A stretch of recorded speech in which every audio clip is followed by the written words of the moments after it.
day everyone. Today, I'll be sharing with you on how to solve integration. All know that integration is the opposite of differentiation. Whatever the result of the integration, it is also the differentiation of the equation. First, let's start with the first equation. The integral of 10x raised to negative 3 plus 12x raised to negative 9 plus 4x cubed dx. To integrate this equation, we're just going to add 1 in the exponent. So 10x raised to negative 3 plus 1, negative 3 plus 1. So what we do in the numerator or in the exponent of the numerator is what we're going to put in the denominator. So negative 3 plus 1 is the denominator, plus 12x raised to negative 9 plus 1, and the denominator is negative 9 plus 1, plus 4x cubed plus 1 is and the denominator is 3 plus 1. So ang dx is we're going to replace it with plus c. Okay, maumani siya ang sa integration. So the result is 10x raised to negative 2 over negative 2 plus 12x raised to negative 8 over negative 8 plus 4x raised to 4 over 4 plus c. So we're going to do the equation. So 10 divide 10x raised to negative 2 divided by negative 2 is negative 5x raised to negative 2 plus 12x raised to negative 8 over negative 8 is equals to negative 3 halves x raised to negative 8 plus 4 x raised to 4 over 4 is equals to x raised to 4 plus c. And if we're going to put the final answer, we're going to write it in a formal form. So, the final answer is negative 5x raised to negative 2 minus 3 halves x raised to negative 8 plus x raised to 4 plus c. The next equation is the integral of cube root of x plus 10 fifth root of x cubed dx. Before we integrate this equation, we're just going to write it or rewrite it in the exponential form so that we could easily add 1 to the exponent. So, rewrite the integral of x raised to 1/3 plus 10x raised to 3/5 dx. So, we're going to perform the integration.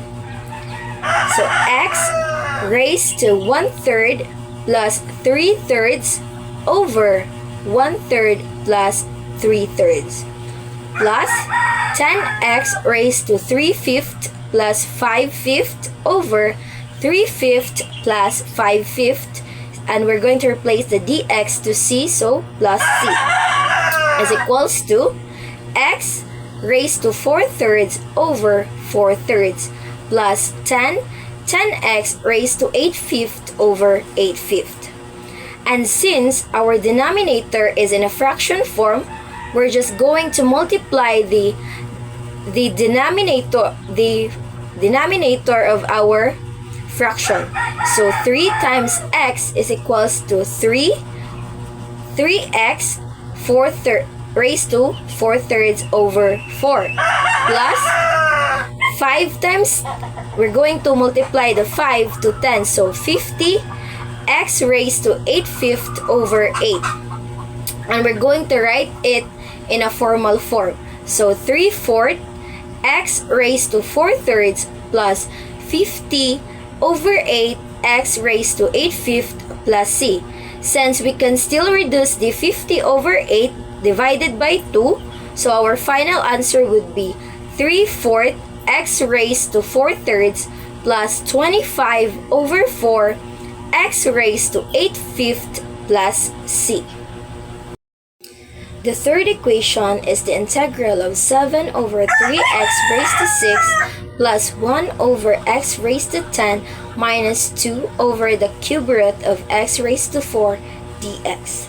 Before we integrate this equation, we're going to rewrite this. So this will become 7/3 x raised to negative 6. This will become negative since it is already positive in the denominator, plus x raised to negative 10 minus 2x raised to negative 4/3. So we're going to integrate it. We're going to integrate already. So 7/3 x raised to negative 6 plus 1. Since na naman siya daan nga denominator, we're just going to multiply the negative 6 plus 1 to 3. Plus x raised to negative 10 plus 1 over negative 10 plus 1 minus 2x raised to negative 4/3 plus 3/3 over 4/3 plus 3/3 plus c. So we're going to perform the operation.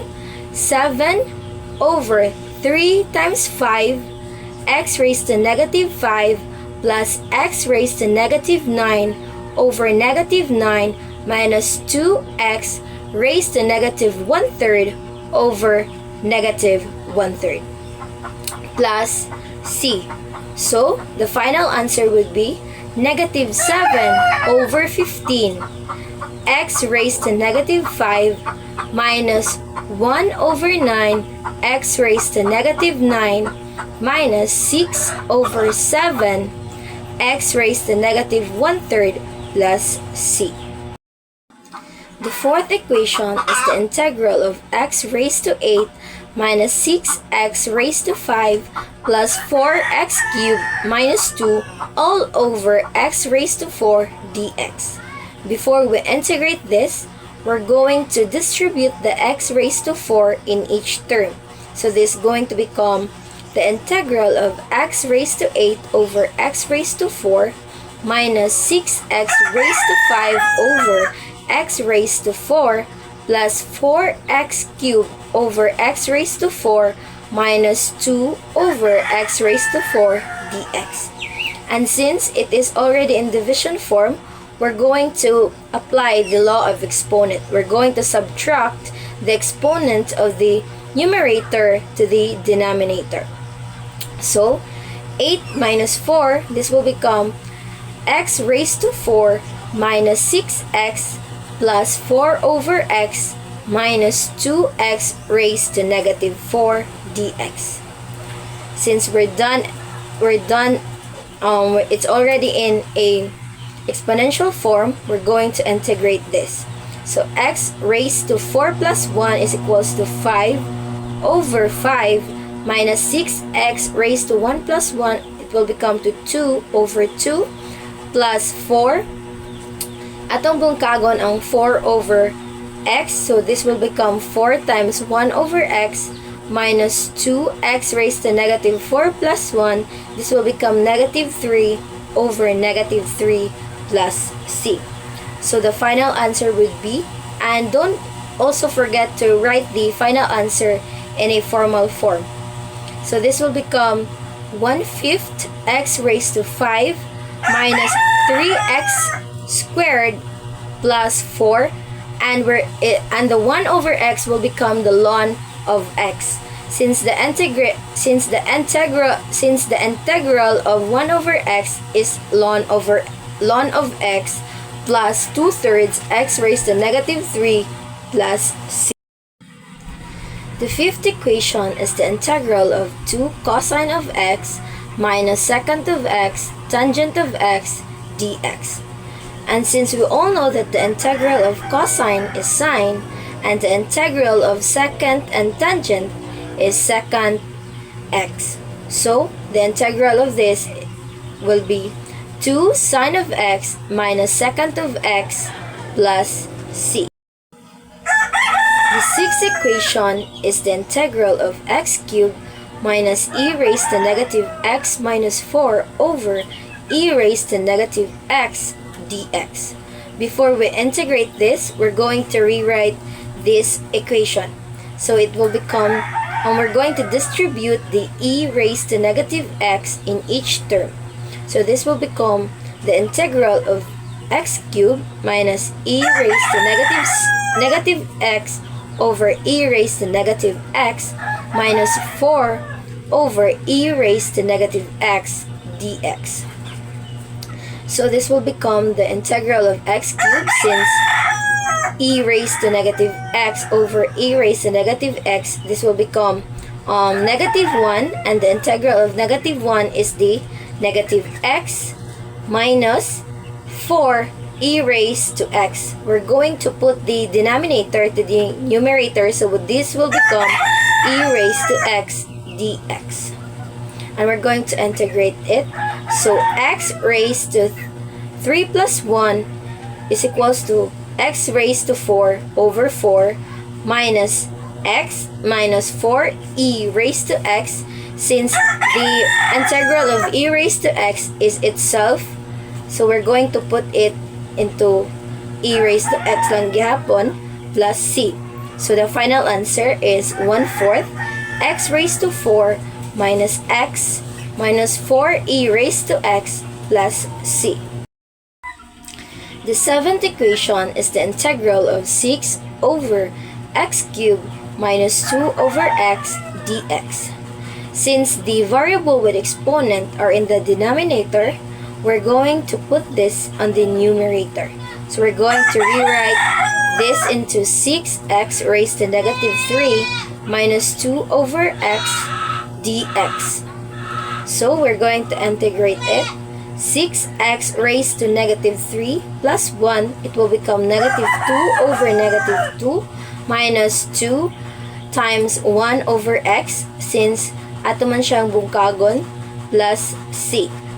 So the final answer would be negative 3 x raised to negative 2 minus 2, and the integral of 1 over x is the ln of x plus c. Next, let's proceed to the use substitution or the substitution rule of integral. And our first equation is the integral of 5 times z minus 4, the cube root of z squared minus 8z dz. In substitution rule, we're just going to find the value of u and find its derivative. So, the value of u in the equation would be the z squared minus 8z. And we're going to differentiate it, so the du will become 2z minus 8. And we're also going to find the value of dz. So, the value of dz is equal to du over 2z minus 8. And since we already have the values, we're going to rewrite the equation. So it will become the integral of 5 times z minus 4, the cube root of u du over 2z minus 8. And this 2z minus 8 is ato siyang ihimuong denominator sa 5 times z minus 4. So, we're going to rewrite it. So, this will become the 5 times z minus 4 over 2z minus 8 cube root of u du. Since dili man siya ma-cancel out directly, we're going to factor out the 2z minus 8. So we're going to factor out this. So this will become 5 times z minus 4 over 2 times z minus 4. So since pareha naman siya, so ma-cancel out na nato siya. So the answer will become 5. So ang nahabilan is 5 halves. So ato siyang ipagawa sa integral. So it will become 5 halves integral of u raised to 1/3 plus 3/3 over 4/3 du. So it will become, so we're going to integrate it already. So 5 halves. So ato siyang i-formal form og write ang u raised to 4/3 over 4. So this will become 3/4 u raised to 4/3 plus c. So since pareha man siya nga na ay denominator or fraction form siya, we're going to multiply the 5 halves to 3/4. So it will become 5 times 3, 15. 2 times 4, 8. So 15 over 8 times the value of u. So the value of u is the z squared minus 8z raised to 4/3 plus c. So that is our final answer. The 15 over 8 times z squared minus 8 raised to 4/3 plus c. The second equation is the integral of quantity 7y minus 2y cubed times e raised to y raised to 4 minus 7y squared dy. And the u here is the y raised to 4 minus 7y squared, and the du of it is equal to 4y cubed minus 14y. And the value of dy is equal to du over 4y cubed minus 14y. And we're going to rewrite the equation. So it will become the quantity of 7y minus 2y cubed e raised to u du over 4y cubed minus 14y. Then ang kaning 4y cubed minus 14y is ato siyang himong denominator sa 7y minus 2y cubed. So we're going to rewrite it. So 7y minus 2y cubed over 4y cubed minus 14y e raised to u du. Then ang kaning 4y cubed minus 14y ato siyang balihon og suwat. So mahimo na ni siyang 7y minus 2y cubed over negative 14y plus 4y cubed. And since dili man siya ma-cancel out largo, we're going to factor out the negative 14y plus 4y cubed. So it will become 7y minus 2y cubed over 2 times 7y minus 2y cubed e raised to u du. So, since na-cancel out naman siya ang 7y minus 2y cubed, so ang kaning mahabilin nga negative 1/2 is ato siyang ipagawas sa integral. So, it will become negative 1/2 the integral of e raised to u du. Then, ato na siyang i-integrate. So, it will become negative 1/2 e raised to u plus c. So, the final answer would be negative 1/2. Substitute the value of u. So, it will become e raised to y raised to 4 minus 7y squared plus c. The last equation is the integral of second square root of v times e raised to 1 plus tan of v dv. So the u here is the 1 plus tan of v, and the du is second square root of v dv. So we're going to rewrite it. So this will become the integral of e raised to u du. And we're going to integrate it. So the integral of e raised to u du is e raised to u plus c. Since may less than naman ang du ug c. So we're going to substitute the value of u. So this will become e raised to 1 plus tan of v plus c.